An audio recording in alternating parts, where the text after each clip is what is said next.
जय श्री गणेश। नमस्कार, मैं आचार्य संजय द्विवेदी। मेरे समस्त प्रबुद्ध दर्शकों का मेरे चैनल पे हार्दिक स्वागत है। प्रिय दर्शकों, आज मैं पंच दिवसीय महापर्व दीपावली के महापर्व के बारे में संपूर्ण विश्लेषण करने जा रहा हूं। क्योंकि इस वर्ष तिथि के बारे में बड़ा ही कंफ्यूजन लोगों के मध्य में है। यह संदेह इस प्रकार से बना हुआ है कि इस वर्ष दीपावली का महापर्व हम 31 अक्टूबर को मनाएं अथवा 1 नवंबर को मनाया जाना चाहिए। अब जैसा कि शास्त्रों में वर्णन है, उसके अनुसार इस वर्ष ये महापर्व किस दिन मनाया जाएगा, इसका शास्त्रोक्त वर्णन मैं आपके समक्ष करने जा रहा हूं। प्रिय दर्शकों, दीपावली का महापर्व पंच दिवसीय महापर्व है, जिसमें इस वर्ष पहला जो प्रथम पर्व है धन त्रयोदशी का, ये 29 अक्टूबर को प्राप्त हो रहा है।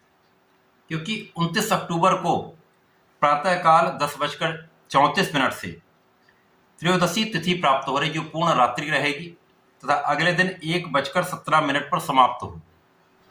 अब क्योंकि दीपावली का महापर्व रात्रि का महापर्व है, अतः शास्त्र के अनुसार जब पूर्ण रात्रि ये तिथि आपको प्राप्त हो रही है, अधिकतम समय में ये तिथि आपके पास उपलब्ध है, तो उस दिन ही ये पर्व मनाया जाएगा। अर्थात 29 अक्टूबर को धन त्रयोदशी का पर्व मनाया जाना चाहिए और मनाया जाएगा। इसके उपरांत 30 अक्टूबर को रूप चतुर्दशी का पर्व मनाया जाएगा, जिसमें यम का दीपक जलाते हैं।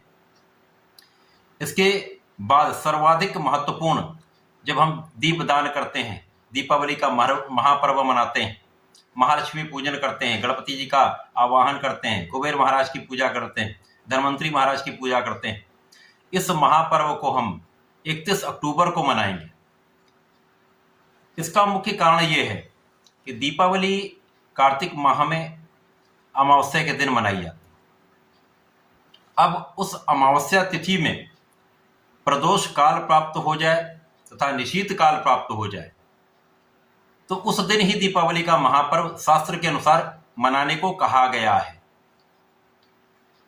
अब यदि हम यहां पर स्थितियां देखें तो 31 अक्टूबर को संध्या समय में 3:55 से अमावस्या तिथि आरंभ हो जाएगी, जो पूर्ण रात्रि रहेगी, तथा अगले दिन अर्थात 1 नवंबर को ये सायंकाल 6:18 पर समाप्त हो। इसका ये अर्थ हुआ कि 31 अक्टूबर को 3:55 से संध्या काल से पूर्ण रात्रि हमें ये अमावस्या तिथि प्राप्त हो रही है। अब संध्या समय में ही प्रदोष काल भी प्राप्त होता है। लगभग 12 बजे के आसपास निशीत काल प्राप्त होता है। निशीत काल का पूर्ण समय भी मैं आपको बताऊंगा।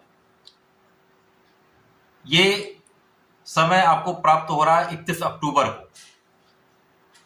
इस कारण से जो अधिकतम जो शर्तें होती हैं वो पूर्ण हो रही 31 अक्टूबर को। शास्त्र के अनुसार जो मान्यताएं वो पूर्ण हो रही हैं। अब यदि हम 1 नवंबर का आकलन करें तो इस दिन उदया तिथि में तो अमावस्या है, परंतु संध्या काल 6:18 पर यह समाप्त हो जाएगी। प्रदोष काल मिल जाएगा, परंतु निशीत काल नहीं मिलेगा। शास्त्र में कहा गया है अमावस्या के दिन प्रदोष काल के साथ निशीत काल के समावेश को ही दीपावली महापर्व मनाना चाहिए। अर्थात उस समय में ही दीपावली का ये महापर्व मनाया जाता है। तो शास्त्र के अनुसार 31 अक्टूबर को ही दीपावली का ये महापर्व मनाया जाना चाहिए। अब दीपावली का महापर्व है, गणपति जी का पूजन है, महालक्ष्मी का पूजन है, कुबेर महाराज का पूजन है, तो इसमें विशेष समय होता है। तो जो गृहस्थ लोग हैं उनको किस समय में ये पूजन करना चाहिए, जो व्यापारी गण हैं उनको किस समय में ये पूजन करना चाहिए, जो लोग आराधना करते हैं, जो मंत्रों का जागरण करते हैं या विशेष सिद्धियां प्राप्त करना चाहते हैं, उनके लिए निशीत काल किस समय प्राप्त होगा। 31 अक्टूबर को संध्या के समय में 6:16 से लेकर 8:13 तक गृहस्थ को जो घर में अपना आप पूजन करते हैं, माता महालक्ष्मी का, गणपति जी का, कुबेर महाराज का पूजन करते हैं, उसका ये सर्वश्रेष्ठ समय। जो व्यापारी बंधु हैं उनके लिए 4:39 से 6:16 का समय है। इसके अतिरिक्त वो 8:13 से 10:28 का भी समय अपने पूजन के लिए ले सकते हैं। अब जो साधना का समय है, जो निशीथ काल का समय है, वो रात्रिकाल 12:47 से 3:02 प्रातःकाल अगले दिन 1 नवंबर ये प्राप्त हो रहा है। वैसे तो ये 31 अक्टूबर की पूर्ण रात्रि है। निशीथ काल रात्रि में 12:47 से लेकर रात्रिकाल 3:02 तक माना जाए, परंतु अंग्रेजी तिथि के अनुसार, डेट के अनुसार ये 1 नवंबर लग जाए। तो ये सारी स्थितियां हैं, ये समय है जिस समय पे आपको पूजन करना है। अब 3 पर्व यहां पर संपन्न होते हैं। धन त्रयोदशी 29 अक्टूबर को, रूप चतुर्दशी 30 अक्टूबर को तथा 31 अक्टूबर को दीपावली का महापर्व मनाया जाएगा।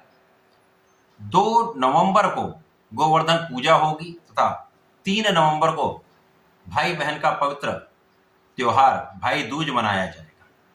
तो प्रिय दर्शकों, वर्ष 2024 में दीपावली का ये पंच महापर्व है, 5 दिवसीय जो महापर्व है, वो इस प्रकार से मनाया जाना चाहिए जो शास्त्र में वर्णन किया गया। इस दिन आप